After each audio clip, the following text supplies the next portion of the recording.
Video subscribe ചെയ്ത് കാണണേ. നമ്മുടെ സ്വത്തായിരിക്കും അനാമിക ഉന്നമിക്കുന്നതെന്ന് ഇങ്ങനെ പറയുമ്പോൾ നന്ദു പറയുകയാണ്, അനാമികയും സ്വത്തൊക്കെ ഉള്ള കൂട്ടത്തിലുള്ളതല്ലേ, പിന്നെ എന്തിനാ നിങ്ങൾ സ്വത്തിനെ കണ്ട് മോഹിക്കണേ എന്നിങ്ങനെ പറയുമ്പോൾ അനി പറയുകയാണ്, അനാമികയുടെ അച്ഛനും അമ്മയ്ക്കൊക്കെ എന്തൊക്കെയോ കള്ളത്തനങ്ങളുണ്ട് എന്നിങ്ങനെ പറയുകയാണ്. നീ അവിടെ കയറി അവരെ അടിച്ചതല്ലേ, അപ്പോൾ നിനക്കെല്ലാം മനസ്സിലാവുമല്ലോ എന്ന് നന്ദുവിൻ്റെ ചോദിക്കുകയാണ് അനി. അവർക്കിട്ട് 2 കൊടുക്കേണ്ടത് ഞാനായിരുന്നു, പക്ഷെ അത് നീയാണ് ചെയ്തതെന്ന് അനി പറയുന്നുണ്ടായിരുന്നു. അതിനുശേഷം നന്ദു പറയുകയാണ്, അതൊക്കെ ഇവിടെ ഇരിക്കട്ടെ, നീ ഇപ്പം ഡ്രസ്സൊക്കെ വാങ്ങി തന്നില്ല, അത് ഞാൻ വീട്ടിൽ കൊണ്ടുപോവുകയാണെങ്കിൽ അത് വീട്ടുകാർക്കൊക്കെ സംശയമാവും. അന്ന് മോതിരമൊക്കെ വാങ്ങി തന്നപ്പോൾ അച്ഛനും അമ്മയ്ക്കും നല്ല സംശയം ഉണ്ടായിരുന്നു. അപ്പോൾ എൻ്റെ അടുത്ത് ചോദിച്ചു, അനിയാണോ വാങ്ങി തന്നതെന്ന്. അപ്പോൾ ഞാൻ ഇല്ല, എൻ്റെ ഫ്രണ്ട്സാണ് വാങ്ങി തന്നതെന്ന് പറഞ്ഞു. എന്നാലും അവരതൊന്നും തീരെ വിശ്വസിച്ചിട്ടില്ല എന്ന്. ഈ ഡ്രസ്സും കൊണ്ട് പോവുകയാണെങ്കിൽ അവർക്ക് ഇനിയും അതിൽ സംശയമുണ്ടാവും എന്നിങ്ങനെ പറയുമ്പോൾ അനി പറയുകയാണ്, എങ്കിൽ നമുക്ക് ഫ്രണ്ട്സിനെ വിളിച്ച് ഞാൻ ആ ഡ്രസ്സ് ഫ്രണ്ട്സിൻ്റെ കൊടുത്തേക്കാം എന്നിങ്ങനെ പറയണം. അപ്പോൾ നന്ദു പറയുകയാണ്, എൻ്റെ അച്ഛനും അമ്മയും ഒന്നും ബുദ്ധിയില്ലാത്ത ആൾക്കാരൊന്നും അല്ല, അവർക്ക് നല്ലതുപോലെ മനസ്സിലാവും. പിന്നീട് അനിയാണെങ്കിലും പറയുന്നുണ്ടായിരുന്നു, നീ ക്യാമ്പിൽ പോകുമ്പോൾ ഇതിൽ നിന്നൊരു ഡ്രസ്സ് വേണം ഇട്ടിട്ട് പോകാനെന്ന്. അപ്പോൾ അനിയുടെ അടുത്ത് നന്ദു ചോദിക്കുക അതെന്തിനാന്ന്. അപ്പോൾ അനി പറയുകയാണ്, നീ എന്നെ മറക്കാതെ ഇരിക്കാൻ വേണ്ടിയാണ് എന്ന്. എന്നെ മറന്നു പോകുമെന്ന് എനിക്ക് തോന്നുന്നുണ്ട്, അത് അതിനടുത്ത് പറഞ്ഞതല്ല നിൻ്റെ മനസ്സിൽ കിടക്കുന്നുണ്ടല്ലോ, അതുകൊണ്ട് നീ മറക്കാതെ ഇരിക്കാൻ വേണ്ടിയാണ് ഞാൻ തന്ന ഡ്രസ്സ് ഇടാൻ വേണ്ടി നിൻ്റെ അടുത്ത് പറഞ്ഞതെന്ന്. എൻ്റെ ജീവിതത്തിൽ ശരിയാകത്തില്ല, അവൾ എന്തെങ്കിലും എൻ്റെ ജീവിതത്തിൽ നിന്ന് ഒഴിഞ്ഞു പോകും, അപ്പോൾ നിന്നെ എനിക്ക് സ്വന്തമാക്കണം.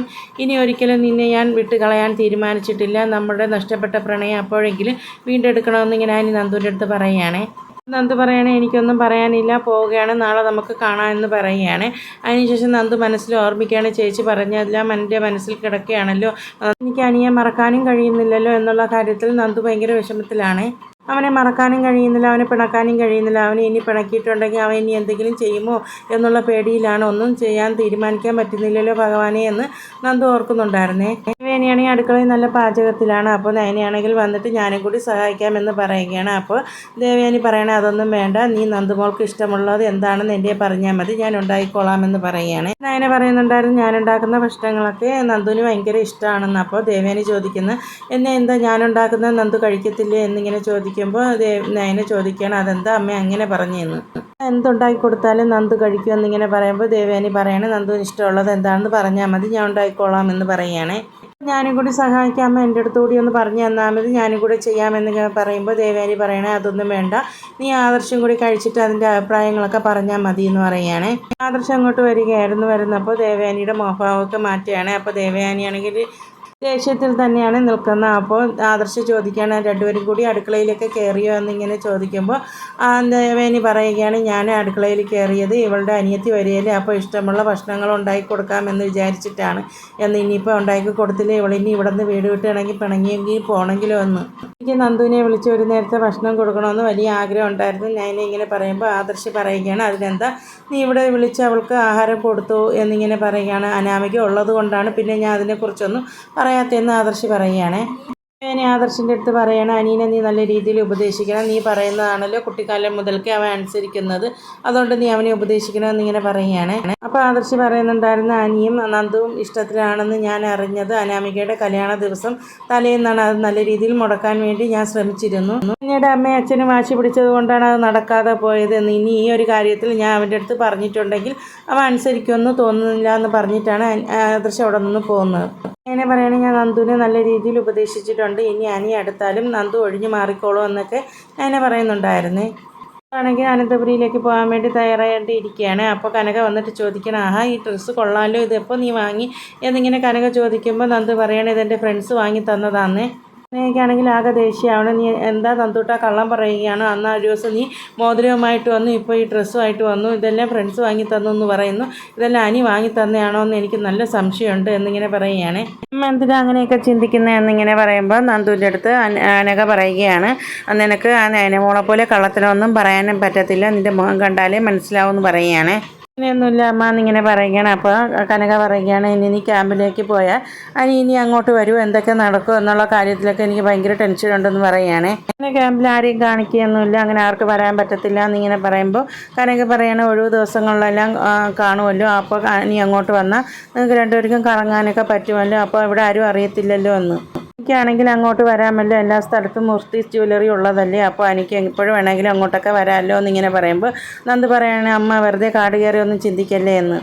കനക പറയുന്നുണ്ടായിരുന്നു, നീ ഞങ്ങളെയൊക്കെ കണ്ണ് വെട്ടിച്ച് അനിയായിട്ട് ബന്ധം കൂടുകയാണെങ്കിൽ അത് ഏറ്റവും കൂടുതൽ ജീവിതത്തെ ബാധിക്കുന്ന നിൻ്റെ ദയനേച്ചിക്ക് തന്നെയായിരിക്കും, അപ്പോൾ അവൾക്കത് വിഷമവും ആയിരിക്കുമെന്ന്. പിന്നീട് കനകയ്ക്കാണെങ്കിൽ ഒരു സംശയമൊക്കെ ഉണ്ട്, അനന്തപുരിയിൽ നിന്നെ ഭക്ഷണം കഴിക്കാൻ വിളിച്ചതിൽ എന്തൊക്കെ ഉണ്ട്, നയനയ്ക്ക് നീ അങ്ങോട്ട് പോകുന്നത് ഇഷ്ടമല്ലല്ലോ, പിന്നെ എന്തിനാ നിന്നെ അങ്ങോട്ട് ഭക്ഷണം കഴിക്കാൻ വിളിച്ചതെന്ന്, എന്തൊക്കെ പ്രശ്നമുണ്ട് എന്നിങ്ങനെ കനക പറയുകയാണ്. എന്നിട്ട് നന്ദുവിൻ്റെ അടുത്ത് പറയുകയാണ്, ഇനിയിപ്പോൾ അവിടെ നിന്നെ വിളിച്ചിട്ട് ആ ജലജനെ തല്ലാനാവോ എന്ന്. എനിക്കറിയില്ല എന്ന് പറയുകയാണ്. ഇനി അതുപോലെ തന്നെ അനാമിക വലിയ പ്രശ്നം ഉണ്ടാക്കിയിട്ട് ഇനി അവളെ അടിക്കാനാണോ എന്നെ വിളിക്കുന്നതെന്ന്. അമ്മയ്ക്കാലും നയനേട്ടത്തിക്കാണ് ഞാനും അനിയുമായിട്ട് സംസാരിക്കുന്നത് ഇഷ്ടമില്ലാത്തത്, അപ്പോൾ എന്തെങ്കിലും കാര്യം കാണും, അതുകൊണ്ടായിരിക്കും നയനേട്ടത്തി എന്നെ അങ്ങോട്ട് വിളിച്ചതെന്ന് നന്ദു പറയുകയാണ്. അത് മാത്രമല്ല നവ്യേച്ചിയും പറഞ്ഞിട്ടുണ്ട് നയനേച്ചിയെ പോലെ തന്നെ അവിടെ നിർബന്ധമായിട്ട് അവിടേക്ക് ചെല്ലണമെന്ന്. അവിടെ എന്തോ പ്രശ്നമുണ്ട്, ഇനി അനാമികയുടെ അച്ഛനും അമ്മയും അവിടെ വന്നിട്ട് എന്തെങ്കിലും പെരുമാറുകയാണെങ്കിൽ ഞാൻ അവിടെ പോലീസ് മുറയൊക്കെ എടുക്കുമെന്ന് നന്ദു പറയുകയാണ്. കനകയാണെങ്കിൽ പറയുന്നുണ്ടായിരുന്നു, അങ്ങനെയൊന്നും നീ ചെയ്യരുത്, പോലീസ് മുറയൊന്നും എടുക്കല് നന്ദൂട്ട വേണ്ട എന്ന് കനക പറയുകയാണ്. എന്നിട്ട് നന്ദു അവിടെ നിന്ന് പോവുകയാണ്. പിന്നീട് നന്ദു എന്നതും കാത്ത് അനിയാണെങ്കിൽ ബാൽക്കണിയിൽ മുകളിൽ നിന്ന് നോക്കുകയാണ്. അപ്പം നന്ദു വരികയാണ്. നന്ദുവിനെ മുകളിൽ നിന്ന് തന്നെ അനി വിളിക്കുകയാണ്, നന്ദു എന്നൊക്കെ. അപ്പം നന്ദുവിനെ വിളിച്ച് കൈയൊക്കെ കാണിക്കുകയാണ്. അപ്പം നന്ദുവും തിരിച്ച് അനിയുടെ അടുത്ത് കൈയൊക്കെ കാണിക്കുകയാണ്. അനിയാണെങ്കിലും നന്ദുവിനെ കണ്ട് സന്തോഷത്തിൽ നിൽക്കുകയാണ്. അപ്പം നന്ദു അകത്തേക്ക് പോവുകയായിരുന്നു. ഈ സമയം അനാമികയാണെങ്കിൽ ഇതെല്ലാം കണ്ടോട്ട് അനിയെ നോക്കുകയാണ്. ആണെങ്കിൽ സന്തോഷത്തോടെ ഇങ്ങനെ തിരിയുന്ന സമയത്ത് അനാമിക ചോദിക്കുകയാണ്, നിനക്കിപ്പോൾ സന്തോഷമായല്ലോ എന്ന്. അപ്പോൾ അനി ചോദിക്കുകയാണ്, ഇപ്പോൾ അതിന് ദുഃഖിക്കാൻ വേണ്ടി ഇവിടെ ഒന്നും സംഭവിച്ചില്ലല്ലോ എന്ന്. അനിയുടെ അടുത്ത് അനാമിക പറയുകയാണ്, ദുഃഖിക്കാനുള്ള അവസ്ഥ ഉണ്ടായില്ലെങ്കിലും നിനക്ക് സന്തോഷിക്കാനുള്ള അവസ്ഥ ഉണ്ടായല്ലോ എന്തായാലും. കേൾക്കുമ്പോൾ അനിയാണെങ്കിൽ നീ നിൻ്റെ പാട്ട് നോക്കി പോകുമെന്ന് പറയുകയാണ്. അപ്പോൾ അനാമിക ആണെങ്കിൽ ഭയങ്കര സങ്കടത്തിൽ നിൽക്കുകയാണ്. ഈ സമയം നന്ദു ആണെങ്കിൽ അകത്തേക്ക് കയറി വരുമ്പോൾ നയനയെ കാണുകയാണ്. പിന്നീട് നയനയാണെങ്കിൽ നന്ദു നീ വന്നോ എന്നൊക്കെ ചോദിക്കുകയാണ്. അപ്പോൾ സന്തോഷത്തിലാണ്. അപ്പോൾ ദേവയാനി ഈ സമയം ചിരിച്ചുകൊണ്ട് വരികയാണ്. മൂന്നുപേരും ചിരിച്ചുകൊണ്ട് നിൽക്കുന്ന സമയത്താണ് ആദർശ് അങ്ങോട്ട് വരുന്നത്. അപ്പോൾ ദേവയാനി ചിരിയൊക്കെ പെട്ടെന്ന് മാറ്റിയാണ്. ആദർശിനെ കാണുമ്പോൾ ഗൗരവത്തിലാണ് ദേവയാനി നിൽക്കുന്നത്. അപ്പോൾ ആദർശാണെങ്കിൽ വന്നിട്ട് ചോദിക്കുകയാണ്, നന്ദു ഇപ്പോൾ വന്നു എന്നൊക്കെ ചോദിക്കുകയാണ്. നീ വീട് വിട്ട് മാറി നിന്നിട്ടുണ്ടോ എന്നൊക്കെ ചോദിക്കുകയാണ്. ഇതുവരെ ഒരു ദിവസം പോലും ഞാൻ വീട് വിട്ട് മാറി നിന്നിട്ടില്ല എന്നിങ്ങനെ പറയുമ്പോൾ ആദർശ് ചോദിക്കുകയാണ്, മോൾക്ക് ക്യാമ്പിലേക്ക് പോകുമ്പോൾ വീട്ടുകാരെ വിട്ട് പിരിഞ്ഞു പോകുന്നത് വലിയ സങ്കടമായിരിക്കുമല്ലോ എന്ന്. പിന്നെ അതിനെ പറയണ അവളെ ഫിറ്റ്നസ്സൊക്കെ ഓക്കെയാണ് എന്ന് പറയാം. അപ്പോൾ ആദർശ് പറയണ ഫിറ്റ്നസ്സിൻ്റെ കാര്യമല്ല ഞാൻ പറഞ്ഞത്, വീട്ടുകാരെ വിട്ട് പിരിയുമ്പോൾ അവൾക്ക് വിഷമാവുമോ എന്നിങ്ങനെ ചോദിച്ചാണ് എന്ന് പറയണം. അപ്പോൾ നന്ദുവും പറയുകയാണ്, പോവാൻ എടുത്തപ്പോൾ എനിക്ക് പോവണ്ടെന്ന് തോന്നിയിരിക്കുന്നു, എനിക്ക് പോകാനും മനസ്സില്ല എന്നിങ്ങനെ പറയുകയാണ്. അപ്പം നയന പറയണേ, നിനക്ക് പോകാൻ മനസ്സില്ലെങ്കിൽ നീ പോവണ്ട. അത് കേൾക്കുമ്പോൾ അച്ഛനും അമ്മയ്ക്കും വളരെ സന്തോഷമാവും പറയുകയാണ്.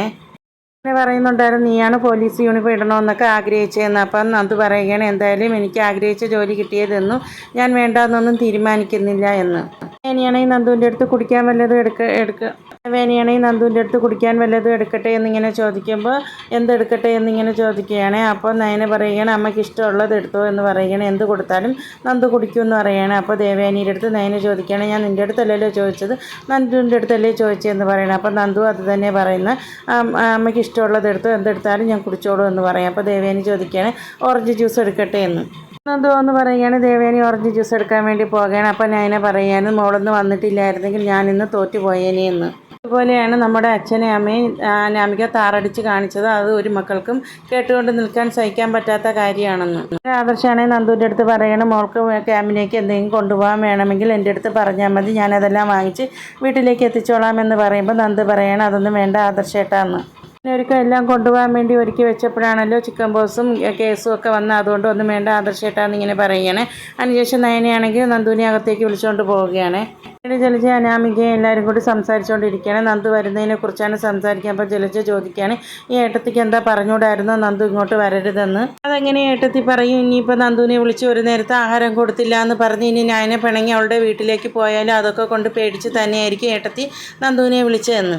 ഈ ഏട്ടത്തിയുടെ അടുത്തൊന്നും പറഞ്ഞിട്ട് കാര്യമില്ല എന്ന് അനാമികയുടെ അടുത്ത് പറയണം. എന്നിട്ട് പറയണം, മോള് തന്നെ ഇനി മുത്തച്ഛൻ്റെ അടുത്തും മുത്തശ്ശിയുടെ അടുത്തും തറപ്പിച്ച് പറയണം, നന്ദുവും അനിയൊന്നും കാണരുത് എന്ന്, അവളെ വിളിക്കരുത് എന്നൊക്കെ പറയണം. മോള് തറപ്പിച്ച് പറയണം, മോൾക്ക് അങ്ങനെ പറയാനുള്ള അവകാശം ഉണ്ട് എന്ന്. അനാമിക പറയുന്നുണ്ടായിരുന്നു, അവൾ വന്നിട്ടുണ്ടല്ലോ, നമുക്ക് അങ്ങോട്ട് പോകാം, താഴത്തേക്ക് പോകാമെന്ന് പറയുകയാണ്. അപ്പോൾ ജാനകി ചോദിക്കുകയാണ്, നമ്മളെന്തിനാ അങ്ങോട്ട് പോകുന്നത്, അവൾ വേണമെന്ന് വെച്ചാൽ എന്തോന്ന് വെട്ടി വെടിങ്ങിട്ട് പോട്ടെ എന്ന്. അനാമിക പറയാണ്, നമുക്ക് ആ താഴത്തേക്ക് പോകണ്ടേ, അല്ലെങ്കിൽ വലിയമ്മയ്ക്ക് എന്തെങ്കിലും തോന്നിയാലോ എന്നിങ്ങനെ ചോദിക്കുമ്പോൾ ജാനകി പറയാണ്, ആർക്ക് എന്ത് തോന്നിയാലും കുഴപ്പമില്ല, നമുക്ക് താഴത്തേക്ക് പോകണ്ടെന്നാണ് പറയുന്നത്. ക്ക് താഴെ പോകണമല്ലോ, അതുകൊണ്ട് അനാമിക പറയുന്നുണ്ടായിരുന്നു നമ്മൾ നന്ദുവിനെ കണ്ടിട്ട് പേടിച്ച് ഇവിടെ ഇരിക്കുന്നു എന്ന് നന്ദു വിചാരിക്കും, അതുകൊണ്ട് നമുക്ക് താഴത്തേക്ക് പോകാമെന്ന് വിളിക്കുകയാണ്. ജലജ പറയുന്നുണ്ടായിരുന്നു മോളല്ലേ പറഞ്ഞ മോളുടെ വീട്ടിൽ കയറി അച്ഛനെയും അമ്മയൊക്കെ തല്ലിയ നന്ദു ആണെന്ന്, പിന്നെ എന്തിനാ അവളുടെ മുമ്പിൽ പോകുന്നത്, അവളുടെ മുമ്പിൽ പോകേണ്ട വല്ല കാര്യമുണ്ടോ എന്ന് അനാമിക പറയുന്നുണ്ടായിരുന്നു. അതുകൊണ്ടൊക്കെ തന്നെയാണ് ഞാൻ പറഞ്ഞത്, അവൾ ഇനി പോലീസ് യൂണിഫോം ഇടുന്നത് കൊണ്ട് നമുക്ക് പേടിയായിരിക്കും, അതുകൊണ്ട് പേടിച്ച് നമ്മൾ ഇരിക്കുകയായിരിക്കുമെന്ന് അവൾ വിചാരിക്കുമെന്ന്. അതുകൊണ്ട് ഞാൻ എന്തായാലും അവളുടെ മുമ്പിൽ പോയി നിൽക്കുമെന്ന് പറഞ്ഞിട്ട് അനാമിക അവിടെ നിന്ന് പോവുകയാണ്. അനാമിക മനസ്സിൽ ഓർക്കുന്നുണ്ടായിരുന്നു എല്ലാവരും സത്യം അറിയുന്നവർ കുറച്ച് അഭിനയിച്ചൊക്കെ നിന്നല്ലേ പറ്റുള്ളൂ എന്ന് പറഞ്ഞ് ദേഷ്യത്തിലാണ് അനാമിക അവിടെ നിന്ന് പോകുന്നത്. ജലജയും ജാനകിയും കൂടി സംസാരിക്കുകയാണ്. ജലജ പറയുന്നുണ്ടായിരുന്നു നിൻ്റെ മരുമകൾ ആകെ വശം കെട്ട് പോയല്ലോ എന്ന്. അപ്പോൾ ജാനകി പറയുകയാണ് ഇതിനെല്ലാം കാരണക്കാരി ആ നയനയാണ്, നയന എല്ലാവരെയും വിഴുങ്ങാനുള്ള കഴിവുണ്ടല്ലോ എന്ന്. അതുകൊണ്ടാണ് അവൾ പറയുന്നത് അനുസരിച്ച് മറ്റുള്ളവർ ജീവിക്കുന്നതെന്ന്. നയനേനെ ഓരോ കുറ്റങ്ങൾ പറയുകയാണ്. അവർ മാറി മാറി രണ്ടുപേരും. പിന്നെ അതിന് ശേഷം ദേവയാനിയാണ് കാണിക്കുന്നത്. ദേവയാനി എല്ലാവരും കൂടി ഭക്ഷണം കഴിക്കാൻ വേണ്ടി ടേബിളിൽ ഇരിക്കുകയാണ്. പിന്നീട് ആദർശും ദേവയാനി നന്ദു അനിയും നയനയൊക്കെ ടേബിളിൽ ഭക്ഷണം കഴിക്കാൻ വേണ്ടി ഇരിക്കുകയാണ്. അപ്പോൾ അനിയാണെങ്കിലും നന്ദുവിനെ ഇടയ്ക്കിടയ്ക്ക് നോക്കുകയാണ്. അപ്പം നന്ദു ആണെങ്കിലും അനിയെ നോക്കുകയാണ്. അപ്പോൾ ആദർശ് ചോദിക്കുകയാണ് അനാമിക എവിടെയെന്ന്. ഇടയ്ക്ക് അനാമിക അങ്ങോട്ട് വരികയാണ്. അപ്പോൾ ദേവയാനി പറയും ആ മോള് വന്നല്ലോ എന്ന്. അനാമിക ആണെങ്കിൽ അവിടെ നിൽക്കുകയാണ്. ദേവയാനിയാണെങ്കിൽ അനാമികയുടെ അടുത്ത് ഇരിക്കാൻ പറയുകയാണ്, ഒരുമിച്ച് ഭക്ഷണം കഴിക്കാമെന്ന്. അപ്പോൾ നയനയാണെങ്കിലും അനാമികയുടെ അടുത്ത് കണ്ണൊക്കെ കാണിക്കുകയാണ് നന്ദുവിന് ഭക്ഷണം വിളമ്പി കൊടുക്കാൻ വേണ്ടി. ദേവയാനി അനാമികയുടെ അടുത്ത് ഇരിക്കാൻ പറയുകയാണ്. അപ്പോൾ അനാമിക പറയുകയാണ് എല്ലാ ദിവസവും നമ്മൾ ഒരുമിച്ചല്ലേ ഭക്ഷണം കഴിക്കാതിരിക്കുന്നത്, ഇന്ന് ഞാൻ എല്ലാവർക്കും വിളമ്പിത്തരാം എന്ന് പറഞ്ഞിട്ട് ദേവയാനിക്ക് ആദ്യം വിളമ്പുകയാണ് അനാമിക. പിന്നെയാണെങ്കിൽ ഇടയ്ക്ക് കണ്ണ് കാണിക്കുകയാണ് നന്ദുവിന് വിളമ്പാൻ വേണ്ടി. അപ്പോൾ അനാമിക പറയുന്നുണ്ടായിരുന്നു എന്ന് ഞാൻ നന്ദുവിൻ്റെ അടുത്ത് ദേഷ്യമല്ലേ കാണിക്കുന്നത്, ഇന്ന് നമ്മുടെ ഗസ്റ്റ് അല്ലേ, അപ്പോൾ നന്ദുവിന് വിളമ്പി കൊടുക്കട്ടെ എന്ന് പറഞ്ഞ് നന്ദുവിന് വിളമ്പി കൊടുക്കുകയാണ്. കൂടിയുള്ള പിണക്കങ്ങളെല്ലാം മാറട്ടെ എന്ന് പറഞ്ഞിട്ടാണ് അനാമിക ഭക്ഷണങ്ങൾ വിളമ്പുന്നത്. അപ്പോൾ നന്ദു പറയുകയാണ് വേണ്ട ഞാൻ വിളമ്പി കഴിച്ചോളാം എന്നൊക്കെ പറയുകയാണ്. അങ്ങനെയാണെങ്കിലും തറപ്പിച്ച് അനാമികയെ നോക്കുകയാണ്. അപ്പോൾ ദേവയാനി പറയുകയാണ് മോള് അനിയുടെ അടുത്തിരുന്ന് ഭക്ഷണം കഴിക്കുക, നന്ദുവിനുള്ളത് അവളുടെ ചേച്ചി നയനെ വിളമ്പി കൊടുത്തോളൂ എന്നൊക്കെ പറയുകയാണ്.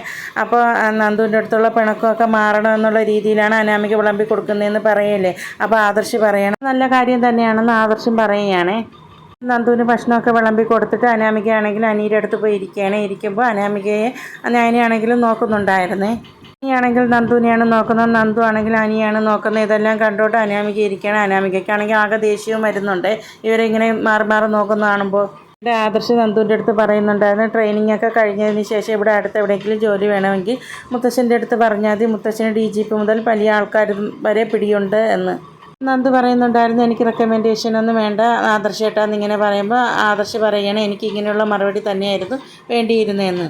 നന്ദുവിൻ്റെ അച്ഛനും അമ്മയ്ക്കും ഒക്കെ ഭയങ്കര ടെൻഷൻ ഉണ്ടല്ലോ നന്ദു പോലീസ് ഓഫീസർ ആവുന്നതിൽ, ഇവിടെ ദൂരേക്കൊന്നും പോകേണ്ട അടുത്ത് എവിടെയെങ്കിലും വാങ്ങുന്നതല്ലേ നല്ലതായിരുന്നു എന്നിങ്ങനെ പറയുമ്പോൾ ദേവയാനിയും പറയുന്നുണ്ടായിരുന്നു ഇവളുടെ സ്വഭാവം വെച്ച് നോക്കുമ്പോൾ ഇവളെ ഡിപ്പാർട്ട്മെൻറ്റ് ട്രാൻസ്ഫർ ചെയ്യാനൊക്കെ സാധ്യതയുണ്ട് എന്നിങ്ങനെ പറയുമ്പോൾ നയന പറയാണ് ഒരു പ്രശ്നവും ഉണ്ടാക്കല്ലേ മോളെ എന്ന് പറയുകയാണേ.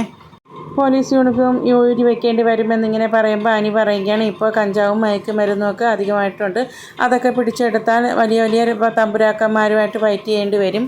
അനി ഇങ്ങനെ പറയുന്ന സമയത്ത് നന്ദു പറയുന്നുണ്ടായിരുന്നു നമുക്ക് ആകെ ഒരു ജീവിതമല്ലേ ഉള്ളൂ അനിയെന്ന്, തമ്പുരാക്കന്മാരെയൊന്നും നോക്കിയിട്ട് കാര്യമില്ലല്ലോ എന്നിങ്ങനെ. അപ്പോൾ അനാമിക മനസ്സിൽ ഓർക്കുന്നുണ്ടായിരുന്നു ഇവളെവിടെയെങ്കിലും ദൂരസ്ഥലത്ത് പോയിട്ട് ഇവൾ ആരെങ്കിലും കൊന്നു കളഞ്ഞെങ്കിൽ എന്നിങ്ങനെ മനസ്സിൽ ഓർക്കെങ്കിൽ ഇവൾ പെട്ടെന്ന് ആവിയായിട്ട് പോയേനെ എന്നൊക്കെ മനസ്സിൽ അനാമിക ഓർക്കുന്നുണ്ടായിരുന്നേ. അപ്പോൾ നന്ദു അനിയും മാറി മാറി പരസ്പരം നോക്കുകയാണ്. ഈ നോക്കുന്നതെല്ലാം ദേവയാനി ശ്രദ്ധിക്കുന്നുണ്ടായിരുന്നു, ഇവർ തമ്മിൽ നോക്കുന്നതെല്ലാം. അപ്പോൾ അനാമിക ഇതൊക്കെ ശ്രദ്ധിക്കുന്നുണ്ടായിരുന്നേ, അനിയും നന്ദു മാറി മാറി നോക്കുന്നതല്ലേ. അപ്പോൾ അനാമികയ്ക്ക് ഇതെല്ലാം കാണുമ്പോൾ നല്ല ദേഷ്യമാണ് വരുന്നത്. അപ്പോൾ അനാമിക ദേഷ്യത്തിലിരിക്കുന്നതും കാണിച്ചിട്ട് അനാമികയും കാണിച്ചിട്ടാണ് ഇന്നത്തെ എപ്പിസോഡ് അവസാനിക്കുന്നത്.